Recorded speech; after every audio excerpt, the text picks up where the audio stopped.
তবে আমি বিষয়ভিত্তিক আলোচনা করতে আমি স্বাচ্ছন্দ্য বোধ করি, সে কারণেই আমার সেই বিষয়টি নেওয়া হয়েছে।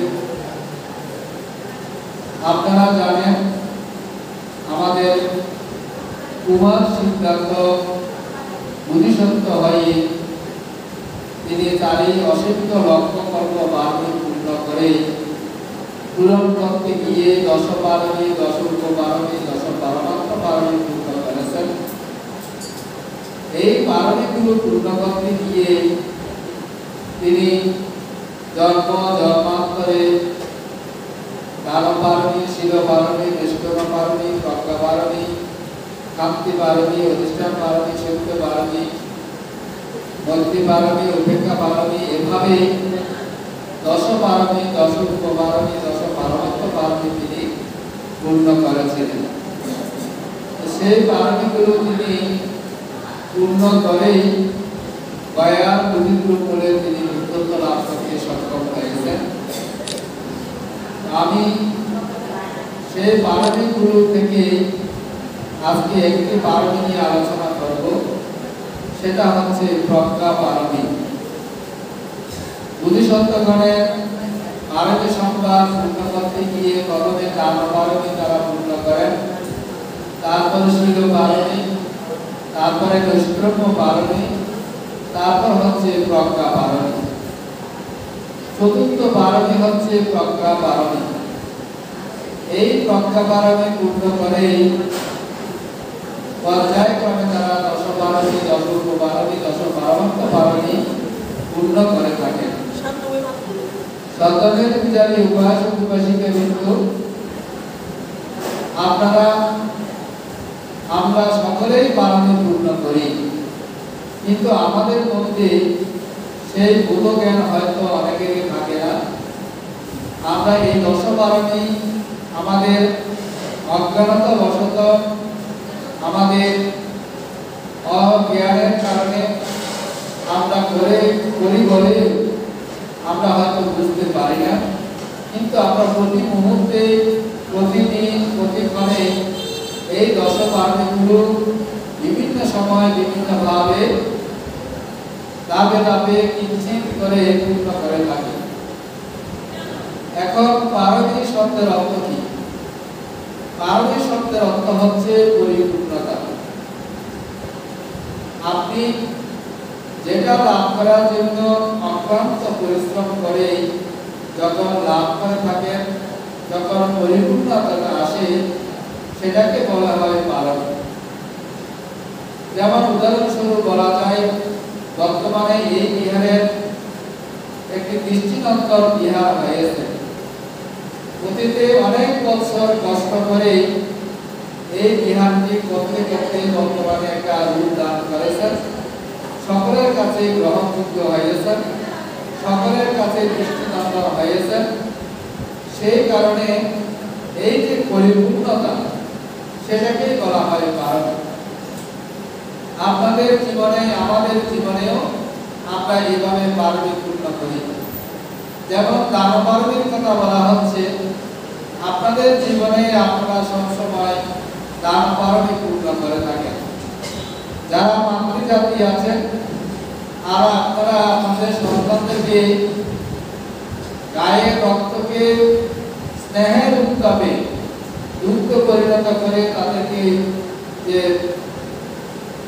দুগ্ধ দান করে থাকেন, এবং প্রতিনিয়ত আপনারা এই যে ভিক্ষু সংঘকে দুগ্ধের উদ্দেশ্যে যে দান বারণী পূর্ণ করেন, অর্থাৎ পিণ্ড দান করেন, স্বয়ং দান করেন, দক্ষিণা দান করেন, খাদ্যদ্রব্য, লেহ সমস্ত কিছু দান করে থাকেন, ভিখারিকে দান করেন, এইভাবেই আপনারা প্রতিনিয়তই দান করে থাকেন।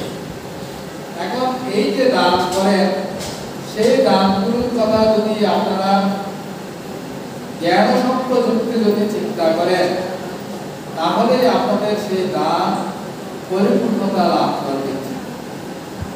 তো সত্যমের পূজারী উপাসক উপাসিকা বন্ধু, অনুরূপভাবে শিল বারণী, এই যে আপনার শিল গ্রহণ করেছেন, এই শিল গ্রহণ করে আপনারা ধ্যান অনুশীলন করেছেন, সকালবেলা বুদ্ধের উদ্দেশ্যে ধর্ম সেগুলি বাস্তবের উদ্দেশ্যে এবং মার্গীয় আহ্বান উন্মুক্ত বাস্তবের উদ্দেশ্যে অগ্রশ্রাবক মহাশ্রাবকের উদ্দেশ্যে এই যে পূজা দান করেছেন, খাদ্যদ্রব্য দান করেছেন, এগুলো সেই দান পালনের অন্তর্গত। এবং আপনারা শীল গ্রহণ করে আপনারা সেই উপসদ শীল গ্রহণ করে উপসদ শীল নিয়ে আপনারা এখনো সেই উপসদ নিয়ে আছেন, চেষ্টা করছেন আপনারা সেই উপসদ শীল যথাযথ পালন করার জন্য। এভাবেই পর্যায়ক্রমে আপনারা শীল পালন করবেন এবং পরবর্তীতে পর্যায়ক্রমে শীল পালন করার চেষ্টা করবেন। তারপরে নৈষ্কর্ম্য পালনের কথা বলা হয়েছে। নৈষ্কর্ম্য পালনে অর্থাৎ হচ্ছে নিষ্ক্রমণ করা। আপনার মধ্যে আমার মধ্যে লোভ আছে, দ্বেষ আছে, মোহ আছে, হিংসা আছে, বিদ্বেষ আছে। আপনি যখন শীলবান শীলবতী হবেন তখন আপনি চিন্তা করবেন আমার মধ্যে এই লোভ দ্বেষ মোহকে ক্ষয় করতে হবে, সংবরণ করতে হবে, ত্যাগ করতে হবে, পালন করতে হবে। এই চিন্তাগুলো নিয়ে যখন আপনি শীল পালন করবেন এবং আপনি সেখান থেকে যখন নিজেকে সংযত করবেন, আপনি নিজেকে সেখান থেকে উত্তরণ করে আপনার কায় শুদ্ধ, বাক্য শুদ্ধ, মনশুদ্ধ ব্যবস্থা করবেন, তখনই আপনি নিষ্ক্রমিত হবেন। এবং এই নিষ্ক্রমণের আরেকটি উদাহরণ হয়তো বলা যায়, যেমন আপনি আজকে ঘর থেকে এসে বিহারে এসেছেন উপসদ নেওয়ার জন্য। হয়তো কোনো কারণে ঘরের মধ্যে বিভিন্ন কাজকর্ম থাকতে পারে, হয়তো আপনাকে কেউ কিছু বলছেন বা আজকে আপনি উপসদ নেবেন না, আপনি এই কাজটি করুন বা ওইখানে যান, বিভিন্ন কিছু বল থাকে। কিন্তু আপনি সংকল্প করেছেন আমি আজকে উপসদ ভঙ্গ করবো না, আমাকে আজকে উপসদ দিতেই হবে। সেই চেতনা নিয়ে আপনি ঘর থেকে বের হয়ে বিহারে এসেছেন, উপসদ নিয়েছেন, এটাকেও নিষ্ক্রমণ বলা হয়। আপনি যে আপনার দৃঢ় নিয়ে যে শীল গ্রহণ করার জন্য বিহারে এসেছেন, এটাও নিষ্ক্রমণের এই অন্তর্গত। এভাবেই আমরা ক্রমান্বয়ে সেগুলো পালন করার চেষ্টা করে থাকি। এবং প্রজ্ঞা পালনের কথা বলতে গিয়ে ভগবান বুদ্ধ বলছেন আমাদের জীবনে আমরা প্রজ্ঞা পালনে পূর্ণ করে থাকি কিভাবে? আমাদের চিন্তা শক্তি দিয়ে, আমাদের মেধা শক্তি দিয়ে আমরা প্রজ্ঞা পালনে পূর্ণ করে থাকি। সুতরাং আপনারাও আপনাদের চিন্তা চেতনা দিয়ে আপনারা প্রজ্ঞা পালনে পূর্ণ করেন। এই যে উপসদ নেওয়ার জন্য আপনারা কালকে থেকে চিন্তা করছেন আমরা বিহারে যাব, ভিক্ষু সংঘের জন্য, বুদ্ধের জন্য কি কি দান করব, আমি কিভাবে উপসদ নেব, কিভাবে আমি ধ্যান অনুশীলন করব, কিভাবে কালকের দিনকে আমি সুন্দরভাবে জীবন যাপন করব, আমার শীল যেন সুরক্ষিত থাকে, কিভাবে আমি থাকবো। এই যে চিন্তা করেছেন, চিন্তার মধ্য দিয়ে সেটাকে সফল করার জন্য এখনো সেই চিন্তায় অটুট রয়েছেন, এটাকে বলা হয় প্রজ্ঞা পালন। এভাবেই আপনি প্রজ্ঞা দৃষ্টিতে দিয়ে আপনি যদি সেটা যথাযথ পালন করতে পারেন, তাহলে আপনার সেই প্রজ্ঞা পালনই ক্রমান্বয়ে ধাপে ধাপে এগুলো পূর্ণ হবে। তাই সদ্ধর্মের পূজারী উপাসক উপাসকের কিন্তু এভাবেই আমরা প্রজ্ঞা পালনে পূর্ণ করে থাকি। শাস্ত্রে উল্লেখ করা হয়েছে মায়া প্রজানন লক্ষন্তি, অর্থাৎ প্রজ্ঞা শব্দের অর্থ হলো সম্যক চিন্তা ভাবনার মধ্য দিয়ে আপনি যখন বিষয়বস্তুকে যথাযথভাবে জেনে সেটাকে গ্রহণ করবেন, অনুশীলন করবেন, আচরণ করবেন, চর্চা করবেন, তখনই বলা হয় সেটা প্রজ্ঞা। যেমন আপনি অষ্টশীল সম্পর্কে জানেন, ভাবনা সম্পর্কে জানেন, দর্শনা সম্পর্কে বুঝেন, সেইগুলো বিষয় চিন্তা করেই আপনি সিদ্ধান্ত নিয়েছেন আমি এইগুলো সব কিছু করব। এই করাটাই হচ্ছে আপনার প্রজ্ঞা। এখানে কোন প্রকার বাধা আসলেও সেই বাধাকে আপনি অতিক্রম করে আপনি সেটাকে রক্ষা করার জন্য চিন্তা করেছেন বা সেই চেতনা নিয়ে এখনো নিজেকে সুরক্ষিত রেখেছেন, এটাই হচ্ছে প্রজ্ঞা। এবং শাস্ত্রে আরো উল্লেখ করা হয়েছে, যারা দশবিধ গুণযুক্ত উত্তম প্রতিপদার দ্বারাই জীবনের উন্নত সাধন করে থাকেন, সেটাকে বলা হয় পারমী। এই পারমীর মধ্য দিয়ে আপনি যখন প্রজ্ঞাকে দর্শন করবেন, সেই প্রজ্ঞা দর্শনের মধ্য দিয়ে আপনি যখন পারমী পূর্ণ হবে, তখনই আপনি সেই প্রজ্ঞা পারমী লাভ করতে সক্ষম হবেন। আমাদের মহাকালী তথাগত বুদ্ধ, তিনি যখন ভিক্ষু সংঘ সৃষ্টি করলেন, একদিন তিনি যখন যেতবন বিহারে অবস্থান করছিলেন, তখন ভিক্ষু সংঘ একসময় বুদ্ধ প্রজ্ঞা সম্পর্কে ভিক্ষু সংঘকে উপদেশ দিয়েছিলেন। তো একদিন ভিক্ষু সংঘ বসে বসে সবাই বসে চিন্তা করছেন, আমাদের ভগবান বুদ্ধ অত্যন্ত জ্ঞানী, অত্যন্ত প্রজ্ঞাবান। ভগবান বুদ্ধের এই প্রজ্ঞার দ্বারাই তিনি কিভাবে মানুষকে জয় করেছেন, কিভাবে মানুষকে সৎপথে এনেছেন, কিভাবে মানুষকে প্রবর্তিত করে মার্গফলে প্রতিষ্ঠিত করেছেন, কিভাবে মানুষকে নির্বাণকামী করেছেন, এই কথাগুলো বসে বসে চিন্তা করে যখন ভিক্ষু সংঘ বলা বলি করছিলেন, তখন সেখানে ভগবান বুদ্ধ উপস্থিত হয়ে ভিক্ষু সংঘকে জিজ্ঞেস করলেন, যে ভিক্ষু সংঘ, তোমরা কোন বিষয় নিয়ে আলোচনা করছ? তখন ভিক্ষু সংঘ বললেন, ভগবান, আপনি এতই যে প্রজ্ঞাবান, আপনার প্রজ্ঞা চক্ষু দিয়ে, প্রজ্ঞা জ্ঞান দিয়ে আপনি কিভাবে মানুষকে উপকৃত করেছেন, যেমন আলবক চক্রকে কিভাবে আপনি রক্ষা করেছেন, তাকে কিভাবে ধর্ম জ্ঞান দান করেছেন, সেই অঙ্গুলিমাল কে আপনি কিভাবে তাকে রক্ষা করেছেন, এবং বিভিন্ন প্রাণীদেরকে তিনি কিভাবে আপনি রক্ষা করেছেন, সেই বিষয়গুলো আমরা এখানে পর্যালোচনা করছি। তো এই জন্যই আপনার সেই প্রজ্ঞার গুণের কথা আমরা সকলে এখানে আলোচনা করছি। তখন ভগবান বুদ্ধ বললেন, এই ভিক্ষু সংঘ, আমি যে এই জীবনে প্রজ্ঞা পারমীর দ্বারাই মানুষের উপকার করছি সেটা নয়, আমি যখন বুদ্ধিসত্ত্ব পারমী পূর্ণ করছিলাম, তখনও আমি মানুষেরকে বিভিন্নভাবে প্রজ্ঞার দ্বারাই মানুষকে রক্ষা করেছি, মানুষের উপকার করেছি, প্রাণীদের রক্ষা করেছি, প্রাণীদেরকে উপকার করেছি। এভাবেই ভগবান বুদ্ধ সবাইকে এভাবে বলতে লাগলেন। তখন ভগবান বুদ্ধ আরো বললেন যে আমি বিভিন্ন সময়ে বিভিন্নভাবে মানুষকে যে উপকার করেছি, সেই উপকার করতে গিয়ে আমার প্রজ্ঞা পারমী আমি পূর্ণ করতে সক্ষম হয়েছি। তো সতমের পূজারী উপাসক উপাসিকা বিন্দু, আমাদের প্রতিটি মানুষের জীবনে আমরা এইভাবেই প্রজ্ঞা পারমী পূর্ণ করে আসছি। তো ভগবান বুদ্ধ প্রজ্ঞা পারমী পূর্ণ করতে গিয়ে বলেছেন, মানুষের প্রতিটি মানুষের জীবনে মানুষ যে কোনো সময়ে জ্ঞান সম্প্রযুক্ত হয়ে যখন কাজ করেন, পরকল্যাণ করেন, নিজের কল্যাণের চিন্তা করে, কর্ম সম্পাদন করেন, তখন তিনি প্রজ্ঞা পারমী পূর্ণ করে থাকেন। উদাহরণস্বরূপ বলা যায়, ভিক্ষু সংঘ যখন বিদ্যাচরণে বের হন, তখন তিনি যেমন মধ্যবিত্ত, ধনী ব্যক্তি, গরিব ব্যক্তি এগুলো চিন্তা না করে প্রতিটি পরিবারের ধারে ধারে গিয়ে যেমন বিদ্যাচরণ করে, আহার সংগ্রহ করে যখন তার বাসস্থানে চলে আসেন, অনুরূপভাবে বুদ্ধ বলছেন, মানব জীবনের উন্নতির জন্য মানুষ এভাবেই তার প্রজ্ঞা পারমী পূর্ণ করে থাকেন। যেখানেই যান সেখানেই তিনি প্রজ্ঞা পারমী লাভ করার চেষ্টা করে থাকেন।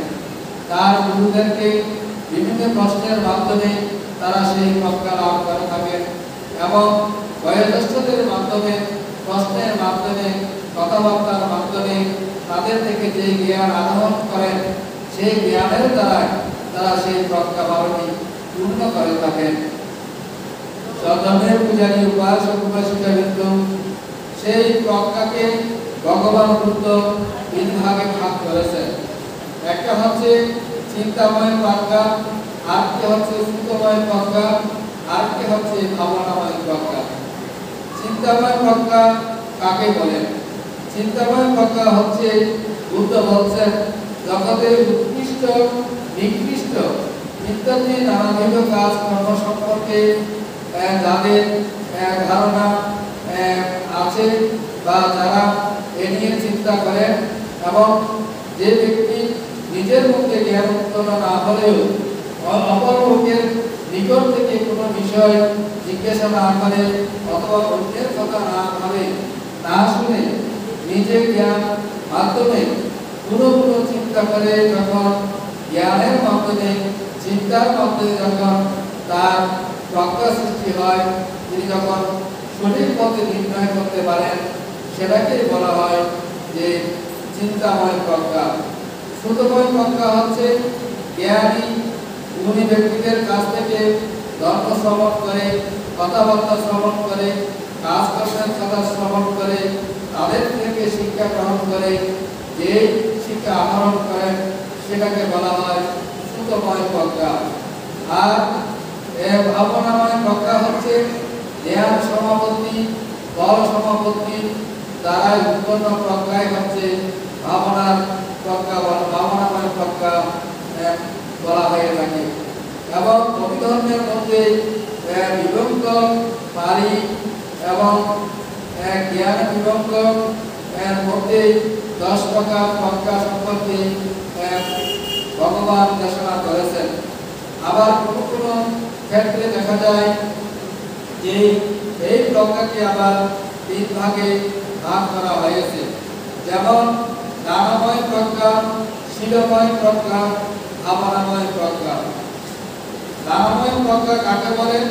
জ্ঞানময় প্রজ্ঞা হচ্ছে এই যে আপনারা দান করছেন, দান করার পূর্বে আপনারা চিন্তা করেছেন আমি আগামীকাল বিহারে যাব, আমি কি দান করব, কতটুকু দান করব, বুদ্ধের উদ্দেশ্যে কি দেব, ভিক্ষু সংঘের উদ্দেশ্যে কি দেব।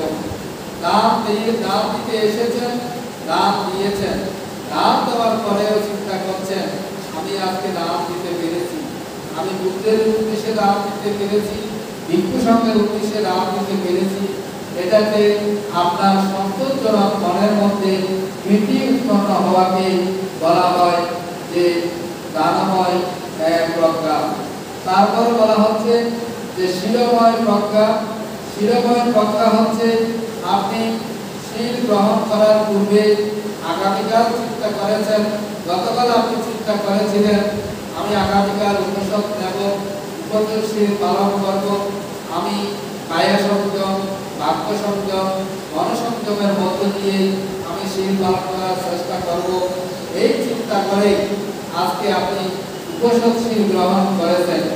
উপসদ শীল গ্রহণ করে আপনি চিন্তা করছেন আমি উপসদ শীল পালন করার চেষ্টা করব, কোনো প্রকার অহিন্দু কথাবার্তা না বলে আমি নীরবতার সহিত শিলানুস্থিতি ভাবনা করব, আমি যে অষ্টশীল নিয়েছি এই 8টি শীল আমার যথাযথ পালন হচ্ছে কিনা, কোনো কারণে ভঙ্গ হচ্ছে কিনা, কোনো কারণে আমার এই শীল আমার ভঙ্গ হয়ে যাচ্ছে কিনা, এই বিষয়গুলো আপনি যখন চিন্তা করবেন এটাকে বলা হয় শীলময় প্রজ্ঞা। যখন আপনি বুঝতে পারবেন, জানতে পারবেন, তখনই আপনার সেই শীলময় প্রজ্ঞা অটুট থাকবে। আর ভাবনাময় প্রজ্ঞা হচ্ছে এই যে কিছুক্ষণ পূর্বে আপনার ভাবনা করেছেন, খণ্ডকালীন ভাবনা করতে গিয়ে কেউ কেউ আপনারা এই যে সমত ভাবনা করেছেন, আর যাদের পূর্বে ভাবনা সম্পর্কে অভিজ্ঞতা আছে আপনারা বিদর্শন ভাবনা করেছেন, এই বিদর্শন ভাবনা করতে গিয়ে আপনারাও তখন চিন্তা করেছেন যে আমরা আগামীকাল ভাবনা করব, এবং ভাবনা করার জন্য আপনারা এখানে উপস্থিত হয়েছেন, ভাবনায় বসেছেন।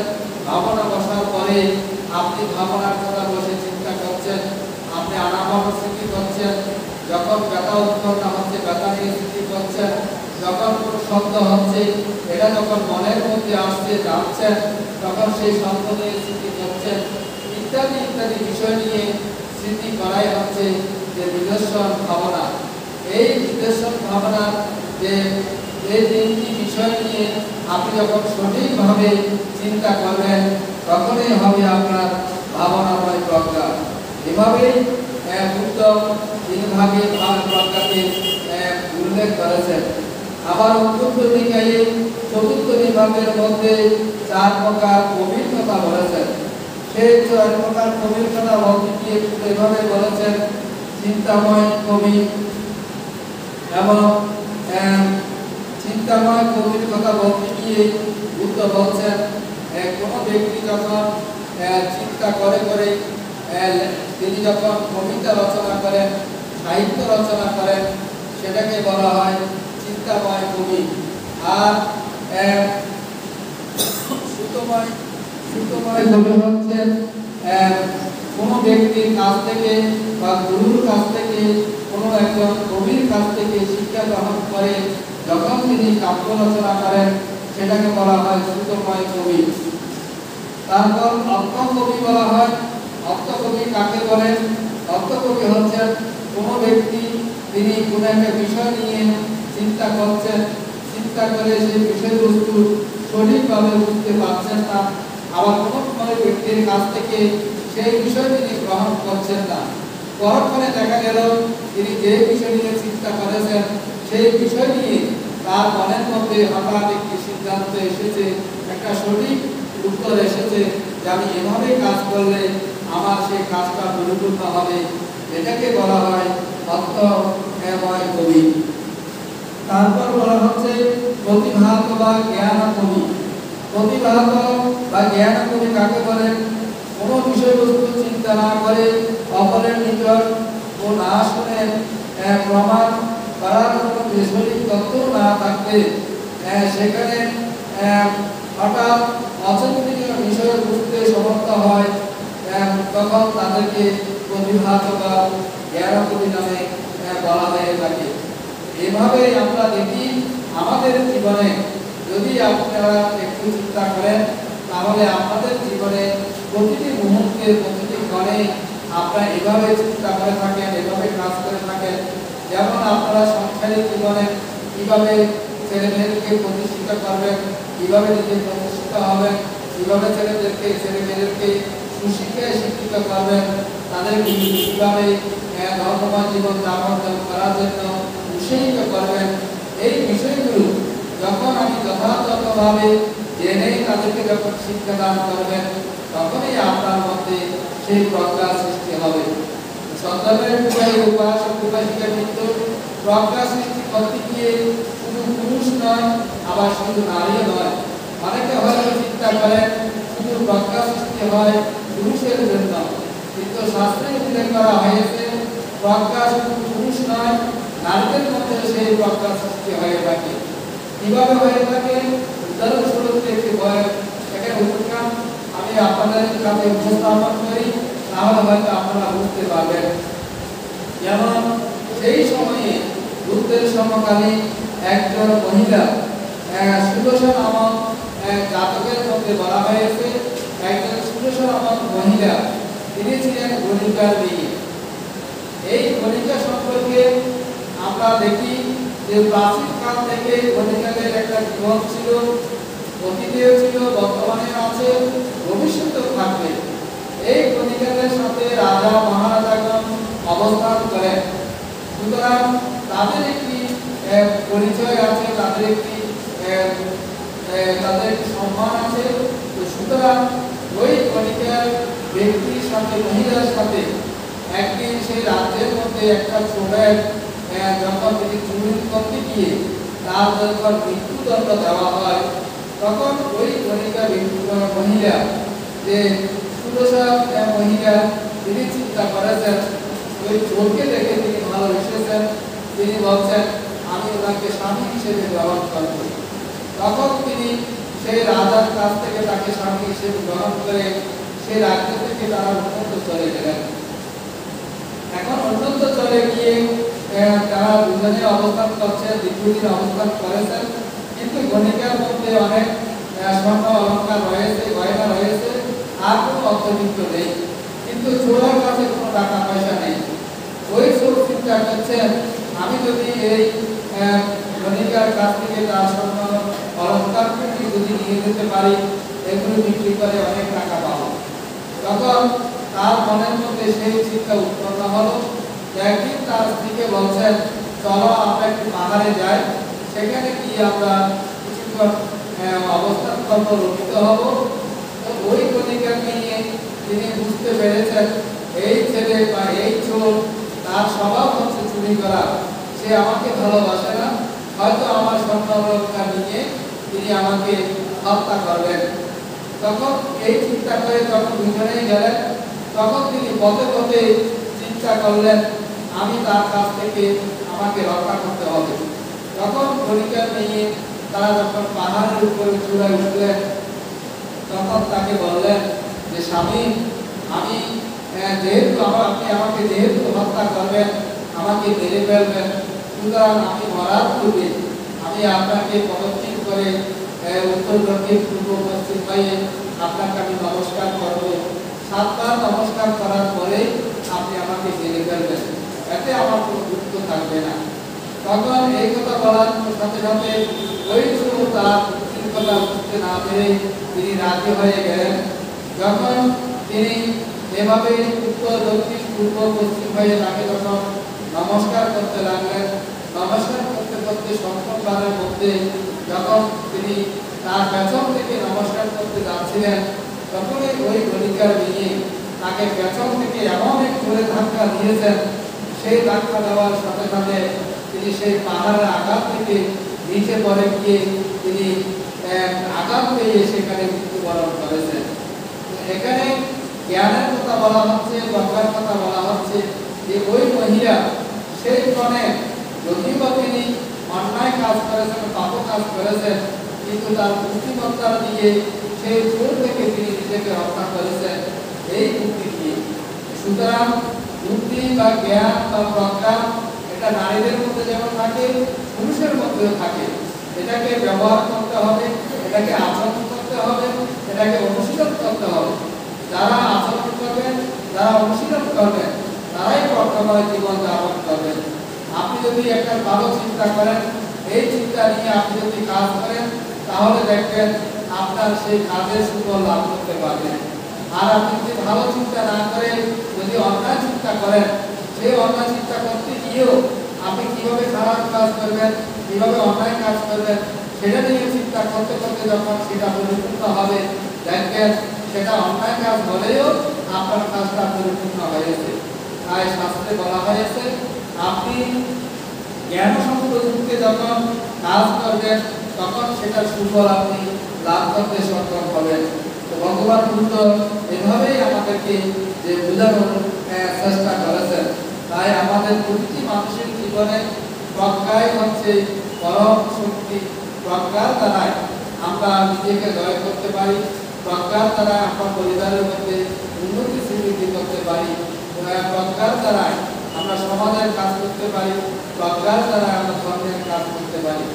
যেমন উদাহরণস্বরূপ বলা যায় যে প্রজ্ঞার দ্বারাই, বুদ্ধিমত্তার দ্বারাই যে স্বামী স্ত্রীর মধ্যে বুদ্ধির পরামর্শ দিয়ে যখন কোনো কাজ করেন, বা ছেলেমেয়েদের কীভাবে সুশিক্ষায় শিক্ষিত করবেন, তাদেরকে কীভাবে উচ্চশিক্ষায় শিক্ষিত করবেন, তাদেরকে কীভাবে সৎ পথে পরিচালিত করবেন, এই কথাগুলো চিন্তা করে যখন সেভাবে তাদেরকে পরিচালনা করেন, তখন আপনাদের সন্তানরা যেমন সুপথে পরিচালিত হয়, তারা শিক্ষায় সুশিক্ষিত হন, তারা কাজে আত্মপ্রতিষ্ঠা লাভ করেন। এটা হচ্ছে আপনাদের প্রজ্ঞার জীবন। সুতরাং যেই পরিবারে এরকম চিন্তা করবেন, সেই পরিবারের সন্তানেরাই সুশিক্ষায় শিক্ষিত হন, গুণী হন, জ্ঞানী হন, ধার্মিক হন, শীলবান সুরক্ষিত হয়ে থাকেন। আর যে পরিবারের মধ্যে এরকম চিন্তা করেন না, তারা কখনো তাদের সন্তানেরা প্রতিষ্ঠিত করতে সক্ষম হন না। তাই আমরা দেখি অনেক পরিবারের মধ্যে দেখা যায় যারা গুণবান গুণবতী, যারা জ্ঞানী, যারা শীলবান শীলবতী, তাদের পরিবারের সন্তানেরাই সুশিক্ষায় শিক্ষিত হন, ধার্মিক হন, শীলবান শীলবতী হন। আমাদের কথা যদি আমরা চিন্তা করি, আমাদের মাতা পিতার আদর্শে অনুপ্রাণিত হয়ে মাতা পিতা আমাদের ছোটকালে ধর্মীয় শিক্ষায় উদ্বুদ্ধ করেছেন, বড়দেরকে কিভাবে সম্মান করতে হয়, ছোটদেরকে কিভাবে স্নেহ করতে হয়, মানুষের সাথে কিভাবে ব্যবহার করতে হয়, মানুষের সাথে কিভাবে সুসম্পর্ক করে রাখতে হয়, এগুলো আমাদের মাতা পিতাগণ ছোটকালে আমাদেরকে শিক্ষা দান করেছেন বলে আমরা সেই শিক্ষায় শিক্ষিত হয়ে বর্তমানে আমরা সকলের কাছে গ্রহণীয় হচ্ছি, বরণীয় হচ্ছি, সম্মানিত হচ্ছি। সুতরাং আপনারা যারা সংখ্যান করছেন, আপনারাও সেভাবে আপনাদের নতুন প্রজন্ম যারা আছে ছেলেমেয়েদেরকে যদি আপনারা সেই শিক্ষায় শিক্ষিত করতে পারেন, উদ্বুদ্ধ করতে পারেন, তাহলে আপনার সন্তানেরাও সেভাবে ধার্মিক হবে, শিলবান শিলবতী হবে, গুণবান গুণবতী হবে। এভাবেই তাদের জীবন তারা উন্নতি এবং স্বীকৃতি লাভ করতে সক্ষম হবেন। সন্তানের পূজারী কিন্তু তো আপনাদের জীবনে আপনারা এইভাবে যদি কুসুমীয়ময় জীবন যাপন করেন, আপনাদের কায় সংযম, বাক্য সংযম, মনসংযমের মধ্য দিয়ে আপনারা যদি কোনো প্রকার অন্যায় কাজ না করেন, পাপ কাজ না করেন, নিন্দনীয় কাজ না করেন, অকুশল কাজ না করেন, তাহলে আপনারা যদি শিলবান শিলবতী হন, আপনারা যদি গুণবান গুণবতী হন, তাহলে আপনাদের জীবনের উন্নতি এবং শ্রীবৃদ্ধি লাভ করতে সক্ষম হবেন। আমাদের মহাকালী প্রধানত বুদ্ধ, তিনি যেমন এক জীবনে বুদ্ধত্ব লাভ করতে পারেনি, এক জীবনে কখনো রাজা হননি, এক জীবনে কখনো শ্রেষ্ঠী হননি, জন্ম জন্মান্তরে এভাবে পুত্র পুত্র দানশীল ভাবনা চর্চা করে করে তিনি মানব সম্মান পূর্ণ করে তিনি যেমন বুদ্ধ হতে পেরেছেন, অনুরূপভাবে আমি মনে করি আপনাদের মধ্যে সেই সুপ্ত প্রতিভা নিহিত আছে। আপনাদের জন্ম যেমন এটা যেমন প্রথম নয়, আবার এটাও আপনাদের জন্ম শেষ নয়। কারণ আপনারা অতীতে কল্পান্তরে বহুবার এই পৃথিবীতে এসেছেন, বহুবার মানুষ হয়ে জন্মগ্রহণ করেছেন, বহুবার নারী হয়েছেন, বহুবার পুরুষ হয়েছেন।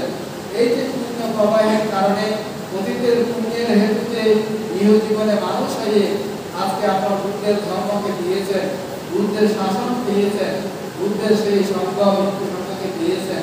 সেটাকে পেয়ে আপনারা শীল সমাধি প্রজ্ঞার অনুশীলন করছেন, দানশীল ভাবনার চর্চা করছেন। এটার মধ্য দিয়ে আপনারা অতীতের পুণ্যকে অভিবৃদ্ধি করে আরো ত্বরান্বিত করে এই জীবনে যে পুণ্যকর্ম করছেন, এই পুণ্যকর্ম ভবিষ্যৎ জীবনে আপনাদেরকে সুখ প্রদান করবে এবং এই পুণ্যকর্ম ইহ জীবনে আপনাদেরকে যে কোনো বিপদ আপদ অন্তরা থেকে সুরক্ষিত রাখবে। প্রার্থনা করবেন এই পুণ্যের প্রভাবে আপনাদের চলমান জীবনে সকল প্রকার বাধা বিপত্তি অন্তরা থেকে মুক্ত হয়ে আপনাদের সুখী জীবন যাপন করতে পারেন। সেইভাবে যদি কামনা প্রার্থনা করেন, তাহলে আপনারা অন্তরায় মুক্ত হবেন, বিপদ মুক্ত হবেন, যে কোনো অন্তরা থেকে আপনারা সুরক্ষিত থাকতে সক্ষম হবেন। সন্তানের পূজারী উপাসক উপাসিকা কিন্তু আমাদের ভবিষ্যৎ জীবনের আরেকটি ঘটনার কথা আমরা বলছি। তিনি যখন এক সময় একজন দরিদ্র হয়ে জন্মগ্রহণ করলেন, তো তার একজন সহধর্মী ছিল, তিনি একটু অধার্মিক ছিলেন। তো তিনি কোনো চাকরি বাকরি করতেন না, তিনি মানুষের ধারে ধারে গিয়ে ভিক্ষা করে জীবনযাপন করতেন। তো তিনি যখন বের হয়েছিলেন, তার স্ত্রী তাকে কিছু শুকনো খাবার দিয়েছিলেন। তো তিনি রাস্তার মাঝখানে গিয়ে শুকনো খাবারগুলো খেয়ে যখন পানি আনতে গেলেন, তখন দেখা গেল সেখানে এই শুকনো খাবারগুলো খাওয়ার জন্য একটা বিষধর সর্প সেখানে গিয়ে উপস্থিত হলেন। তো সেই ঝুড়ির মধ্যে সেখানে ঢুকে পড়লেন। যখন ঢুকে পড়লেন, তখন ওইদিকে আমাদের সেই ব্রাহ্মণ, দরিদ্র ব্রাহ্মণ সেই ঝুড়ির মুখটা বন্ধ করে দিলেন। যখন বন্ধ করে দিয়ে তিনি যখন আস্তে আস্তে চলতে লাগলেন, তখন সেই বৃক্ষের তার পাশে একটি বৃক্ষ ছিল, সেই বৃক্ষের দেবতা বলতে লাগলেন দৈববাণীতে যে এই ঝুড়িটা যদি তুমি একা করে থাকো তাহলে তোমার মৃত্যু হবে, আর যদি তুমি বাড়িতে গিয়ে সেটা খোলো তাহলে তোমার স্ত্রীর মৃত্যু হবে। একথা যখন বারংবার সেই দৈববাণীতে বলা হচ্ছিল, তখন তিনি ভয়ে কান্না করছিলেন। তখন কান্না করতে করতে হঠাৎ রাজবাড়িতে তিনি উপস্থিত হয়ে সেই রাজবাড়ির পণ্ডিতের কাছে গিয়ে তিনি তার সমস্ত বিষয়ের কথা বললেন। তখন সেই পণ্ডিতের কাছে যখন বললেন, সেই পণ্ডিত চিন্তা করে, তিনি জ্ঞান সম্প্রযুক্ত চিন্তা করে দেখলেন যে এইগুলিতে নিশ্চয় কোনো বিপদ আছে। তখন সেই সবার মধ্যে সেই ডিমটা আস্তে আস্তে যখন তুললেন, দেখলেন একটা বিষধর সর্প। ওই বিষধর সর্পকে তিনি আস্তে আস্তে সেখান থেকে বের করে দিয়ে তিনি সেই ব্রাহ্মণকে যেমন মুক্ত করেছেন, ব্রাহ্মণের স্ত্রীকে যেমন মুক্ত করেছেন, এখন সেই সর্প তিনি মুক্ত হয়ে সেখান থেকে চলে গেলেন। তো এখানে বলা হচ্ছে আমাদের জীবনে আমরা যদি জ্ঞান সম্পযুক্ত হই, আমরা যখন কোনো কাজ করব তখন আমি নিজেও সুরক্ষিত হব, আমার পরিবার সুরক্ষিত হবে, সবাই সুরক্ষিত হবে। এমন কাজ আমাদেরকে করতে হবে। আমি যে কর্ম সম্পাদন করব সেই কর্মের দ্বারাই আমি যেমন ভালো থাকবো, অন্যও ভালো থাকবে। কারো ক্ষতি করে আমি নিজে সুখী হব, এরকম কর্ম থেকে আমাদেরকে বিরত থাকার জন্য বুদ্ধ নির্দেশ দিয়েছেন। তো সত্যমের পূজারী উপাসক উপাসিকাবৃন্দ, আপনাদের জীবনেও আপনারা এইভাবে যদি জীবন যাপন করেন, আপনারা এমন কাজ করবেন কারো ক্ষতি করে নিজে সুখী হওয়ার জন্য চিন্তা করবেন না। আপনি যেমন নিজের জীবনকে ভালোবাসেন, অন্যের জীবনকে ভালোবাসেন। সুতরাং আপনাকে যদি কেউ আঘাত করে, আপনি যখন ব্যথা অনুভব করবেন, অপরেও তার শরীরে যদি আপনি আঘাত করেন, তিনিও ব্যথা অনুভব করবেন। সুতরাং সমদৃষ্টি রেখে আপনারা যদি নিজের জীবন যাপন করেন, তাহলে আপনারা সুখী হতে পারবেন। তাই বুদ্ধ দর্শনে এইভাবে প্রজ্ঞার কথা বলা হয়েছে যে জ্ঞান সম্পযুক্তে আমরা যদি এইভাবে প্রজ্ঞা অনুশীলন করি, তাহলে আমাদের জীবনে আমরা কখনো দুঃখ দুর্দশা থেকে পতিত হব না, আমরা বরং দুঃখ দুর্দশা থেকে নিজেকে সুরক্ষিত রাখতে পারব। শাস্ত্রে আরো দেখা যায় যে আমাদের ভগবান বুদ্ধ বুদ্ধিসত্ত্ব অবস্থায় বুদ্ধিসত্ত্ব ভাবে পূর্ণ করতে গিয়ে তিনি বিভিন্ন সময়ে বিভিন্নভাবে বিভিন্ন জগতে জন্মগ্রহণ করে তিনি মানুষকে কিভাবে উপকার করেছেন সেটা আমরা দেখতে পাই। যেমন সেনক পণ্ডিতের সময়কালে তিনি উপকার করেছেন এবং তিনি একজন তিনি ব্রাহ্মণ হয়ে তিনি অনেক মানুষকে উপকার করেছেন এবং তিনি বিদুর পণ্ডিত হয়ে তিনি যজ্ঞ সেনাপতি পূর্ণকে তিনি রক্ষা করেছেন, তাকে সুরক্ষিত করেছেন। এবং আরো দেখা যায় তিনি মহাগোবিন্দ পণ্ডিত হয়ে তিনি রক্ষা করেছিলেন, উদার পণ্ডিত হয়ে তিনি রক্ষা করেছিলেন, অরঙ্গ পণ্ডিত হয়ে তিনি রক্ষা করেছিলেন, বুদ্ধি পরিপ্রাজক পণ্ডিত হয়ে তিনি রক্ষা করেছিলেন এবং মহর্ষদ পণ্ডিত জন্মে তিনি মানুষকে রক্ষা করেছিলেন। এভাবে দেখা যায় প্রজ্ঞা ব্যতীত আমাদের জীবনে আমরা কখনো উন্নতি বা শ্রীবৃদ্ধি লাভ করতে পারবো না। তাই প্রজ্ঞার মধ্য দিয়ে আমাদের জীবনকে উন্নতি এবং শ্রীবৃদ্ধি করতে আমরা সক্ষম হব। সত্যমের পূজারী উপাসক উপাসিকাবৃন্দ, আমাদের ভবিষ্যৎ প্রজ্ঞার দ্বারা তিনি কিভাবে নিজেকে এবং তার বংশকে তিনি রক্ষা করেছেন সেটার একটি উদাহরণ এখানে আমি উপস্থাপন করছি। যে আমাদের বুদ্ধিসত্ত্ব তিনি বুদ্ধিসত্ত্ব পারণে পূর্ণ করতে গিয়ে একবার মা স্কুলে জন্মগ্রহণ করেছেন। যখন মা স্কুলে জন্মগ্রহণ করেছেন তখন পুকুরের মধ্যে অনেকগুলো মাছ ছিল। তো বিশেষ করে এই দিনের বর্ষার পূর্বে যখন পুকুরের পানি শুকিয়ে যায় তখন অনেক মাছ সেখানে বক, কাক, বিভিন্ন প্রাণী এসে সে মাছগুলো খেয়ে ফেলছিল। তখন আমাদের বুদ্ধিসত্ত্ব তিনি চিন্তা করছেন আমার এই মাছ বংশের দ্বারা কিভাবে আমি রক্ষা করব। তখন তিনি বসে বসে চিন্তা করে তিনি হঠাৎ চিন্তা করলেন যে আমার জীবনে আমি কখনো প্রাণী হত্যা করিনি, আমি সবসময় প্রাণী হত্যা না করে আমার জীবনকে আমি রক্ষা করেছি।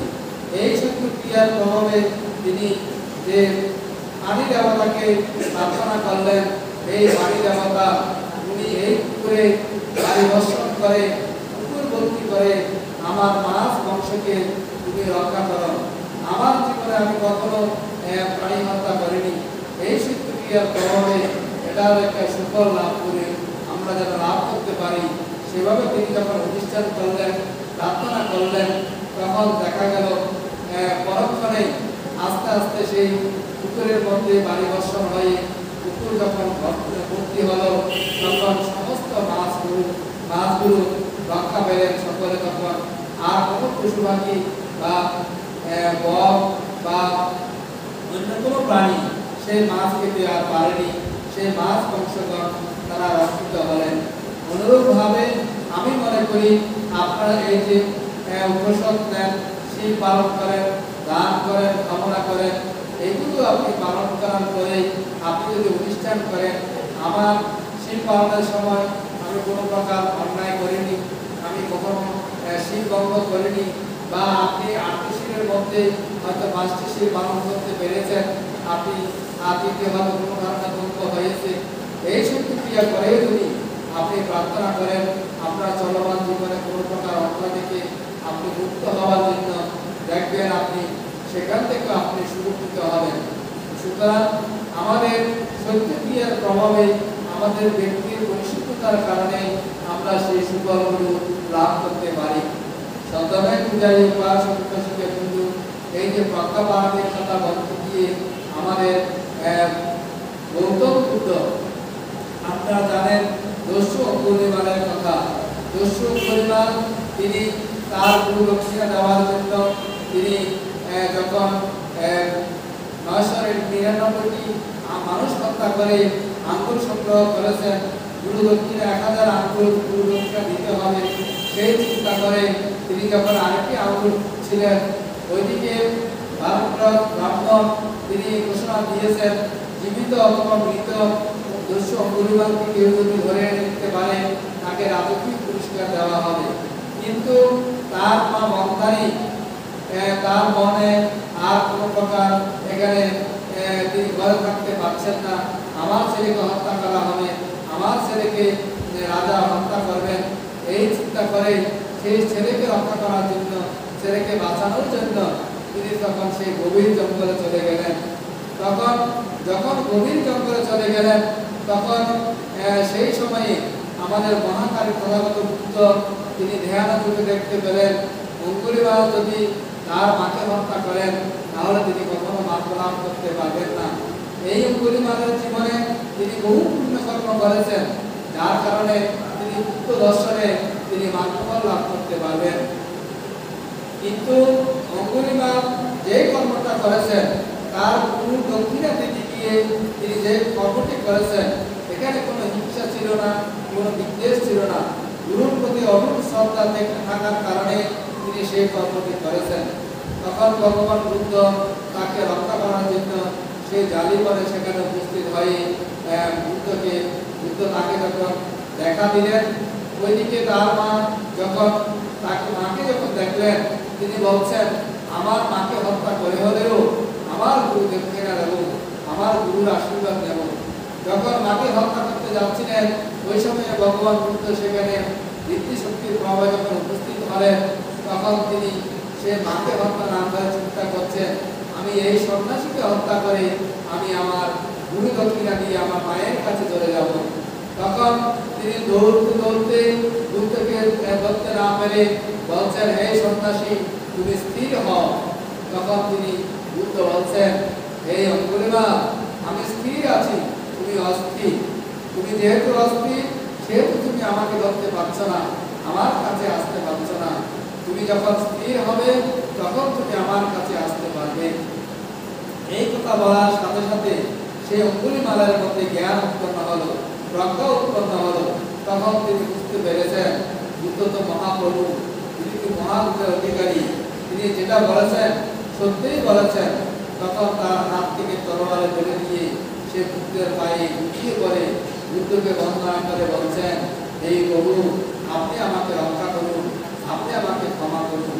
তখনই ভগবান বুদ্ধ তাকে নিয়ে যেতবনে গিয়ে তাকে চিবর পরিধান করিয়ে তাকে ধ্যানের মধ্যে বসিয়ে তিনি তখন মাতৃবলে প্রতিষ্ঠিত হয়েছেন, ওদিকে মাও রক্ষা পেয়েছেন। এভাবেই ভগবান বুদ্ধ প্রজ্ঞার দ্বারায় যুগে যুগে কালে কালে বিভিন্ন মানুষকে রক্ষা করেছেন। অনুরূপভাবে আমাদের জীবনেও আমরা প্রজ্ঞা চক্ষু দিয়ে, প্রজ্ঞা জ্ঞান দিয়ে, প্রজ্ঞার মাধ্যমে আমাদের জীবনে যে কোনো বিপদ আপদ থেকে আমরা রক্ষা পেতে পারি। তাই সর্বদা পূজারী উপাসক উপাসিকা বিন্দু প্রজ্ঞা সর্বশেষ ভাবে হচ্ছে আপনি যেটা করছেন সেই বিষয় নিয়ে আপনি চিন্তা করবেন, আপনি কি ভালো করছেন না মন্দ করছেন। এটা যখন ভালো মন্দ বোঝার পরেই যখন আপনি সিদ্ধান্ত নেবেন যে আমি এটা ভালো করছি, এটাই হচ্ছে প্রজ্ঞাবান চিন্তা। আর আপনি যদি চিন্তা করেন আমি এটা খারাপ করছি, এটা যদি প্রজ্ঞা চক্ষুকে যদি বুঝতে পারেন, এটাই হচ্ছে প্রজ্ঞাবান চিন্তা। সুতরাং কোনো কাজ করার পূর্বে আগে পিছিয়ে চিন্তা করে যখন কাজ করবেন, তখনই এটা পরিপূর্ণ কাজ হবে, তখনই এটা সঠিক হবে। আমাদের জীবনে আমরা এভাবে যদি কর্ম সম্পাদন করি, তাহলে আমাদের আর কোনো ভুল হতে পারে না, কোনো অন্যায় হতে পারে না, বা অকুশল হতে পারে না। যখন আমরা কায় সংযম, বাক্য সংযম, মনসংযমের মধ্য দিয়ে এই কুশলীয় কর্মগুলো করব, তখনই আমাদের প্রজ্ঞা বেড়ে যাবে। প্রজ্ঞার দ্বারা আমাদের জ্ঞান যখন বৃদ্ধি হবে, তখন আমরা অন্যায় কাজ পরিহার করব, অকুশল কাজ পরিহার করব, মন্দ কাজ পরিহার করব, সদা সর্বদা ভালো কাজ করার চেষ্টা করব। তাই সন্তানের পূজারী উপাসক উপাসিকা কিন্তু অনেক সময় গড়িয়ে গেছে, আমি আলোচনা দীর্ঘায়িত করছিলাম। আজকে অনেকদিন পরে হলেও আপনাদের সাথে সম্মিলিত হতে পেরে নিজেকে ধন্য মনে করছি। এই গ্রামের উন্নতির স্মৃতির কথা আমি পূর্বেই বলেছি। আমি মনে করি আপনারা যদি আপনাদের প্রজন্মকে ধর্মীয় শিক্ষায় উদ্বুদ্ধ করতে পারেন, তাদেরকে বিহার করতে পারেন, তাহলে আপনাদের সন্তানরা যখন ধার্মিক হবে, শীলবান শীলপতি হবে, গুণী হবে, তাহলে আপনারা সুখে থাকতে পারবেন। আর আপনাদের সন্তান যদি ধর্মময় জীবন যাপনের বাইরে চলে যান, তাহলে আপনারা কখনো শান্তি পাবেন না। সবসময় দুঃখ আসবে, ব্যথা আসবে, বিভিন্ন প্রকার অশান্তির সৃষ্টি হবে। তাই ধর্মময় জীবন যাপনের কথা চিন্তা করেই তাদেরকে সেভাবে পরিচালিত করবেন। তাহলে তারা যদি ধর্মময় জীবন যাপন করেন, তাহলে আপনারাও সুখী হবেন। সন্তানেরা যদি ধর্মময় জীবন যাপন করেন, তারা যদি বড়দেরকে শ্রদ্ধা সম্মান করতে শিখেন, তাহলে ছোট লোকদেরকেও সেভাবে স্নেহ করতে শিখবেন। এবং তারই কারণে কখনো বড়দেরকে বড় কথা বলবেন না, অন্যায় কথা বলবেন না, অন্যায়ভাবে নিজেকে পরিচালিত করবেন না। তাই আমাদের সকলের জয় মঙ্গল কামনা করছি, আপনাদের অত্যন্ত স্মৃতি কামনা করছি, এবং মাত্র বিহারে সুফল বংশ এদের দীর্ঘ জীবন কামনা করছি, এবং এই বিহারের অত্যন্ত স্মৃতি কামনা করছি, এই গ্রামের অত্যন্ত স্মৃতি কামনা করছি। এখানে দেখতে পাচ্ছি অনেক বয়োবৃদ্ধ উপাসক উপাসিকাগণ চলে গেছেন। আজকের এই দিকে এই বিহারের এই গ্রামের যে সকল উপাসক উপাসিকাগণ প্রয়াত হয়েছেন, তাদের পার্বতীর সন্ততি কামনা করছি। যারা বেঁচে আছেন তাদের নিরাময় দীর্ঘ জীবন কামনা করছি, এবং আপনাদের সন্তান সন্ততি যারা দেশের বাইরে অবস্থান করছেন, তাদের প্রবাদ জীবন নিরাপদ কামনা করছি। সর্বোপরি বিশ্বের সকল প্রাণী সুখী হোক, আমরা সকলে নিরাপদে থাকবো, ভালো থাকবো, সুস্থ থাকবো, এই কামনা প্রার্থনা করে প্রত্যেককে সাধুবাদ দিয়ে